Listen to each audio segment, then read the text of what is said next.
Happy New Year from all of us here at CBC Sports. Brittany McLean, joined by Devin Heroux. Now, Devin is joining us in Liverpool, Nova Scotia from the mixed doubles curling trials. Now, Devin, for all of us here, basically it is the Olympic year already. 2025 is really only about a year out from the 2026 games in Milano Cortina. This is a big event when it comes to naming the beginning of that roster. Why don't you set the scene with what you're seeing right now in Nova Scotia? We are looking ahead to Milano 2026, and it starts right here in Liverpool. And I know a lot of fans are sort of going, doesn't this feel early?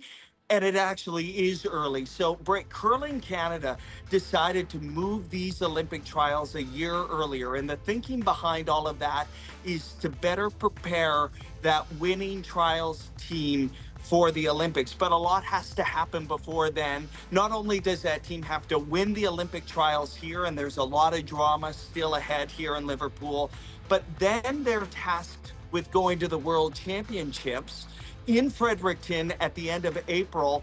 They need to have a strong finish for Canada to get qualifying points to lock up a spot for the country for the Olympics. Should they do that, then they'll get to go to the Olympics. So you can feel the pressure, Britt, the anxiety ramping up with each shot here. The playoff picture has gotten a lot clearer. And you're getting that Olympic magic starting to circulate around this arena.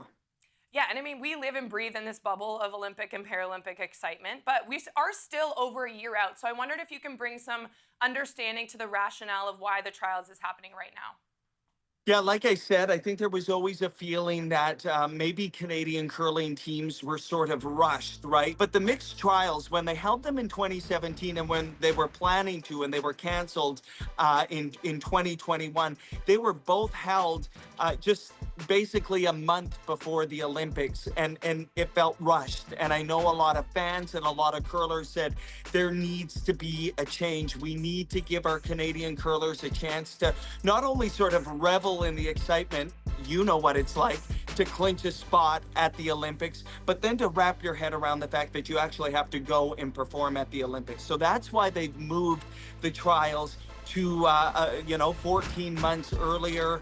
A lot of great teams here, so much talent. You've had Canadian champions here, Olympic champions and Olympic participants here. So much talent across the board, Britt, but the idea is battle test them now, let them build chemistry throughout the next year, and let them go into Milano feeling as confident as possible. Yeah, and maybe can you give us a quick teaser? We're now, probably about halfway through the event so far. I know you just got there. Right now we're talking on January 2nd. The event wraps on January 4th. Any kind of understanding as to our current leaders, and maybe just a little teaser on what the rest of the next couple days look like?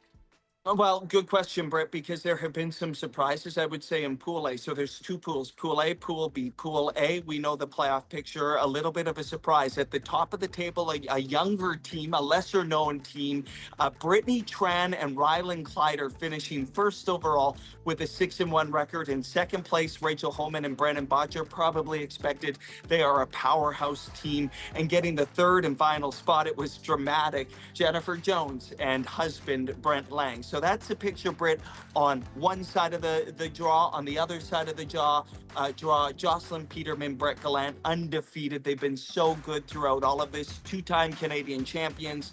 They're confident going into the playoffs. Below them, the Cotter father-daughter duo. What a story. They've been getting the final position there, and John Epping and Lisa Weigel in second.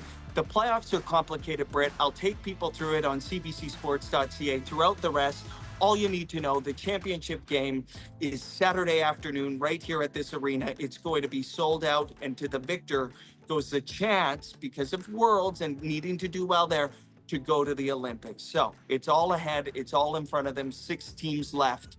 As I always say, buckle up.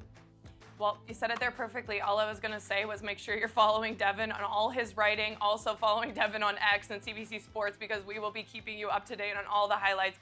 But you put it there perfectly, Devin. We'll keep an eye on what pair qualifies through to the World Championships, and then, of course, gets a chance to be able to potentially put themselves on that Milano Cortina roster. As always, Dev, appreciate your time, and buckle up.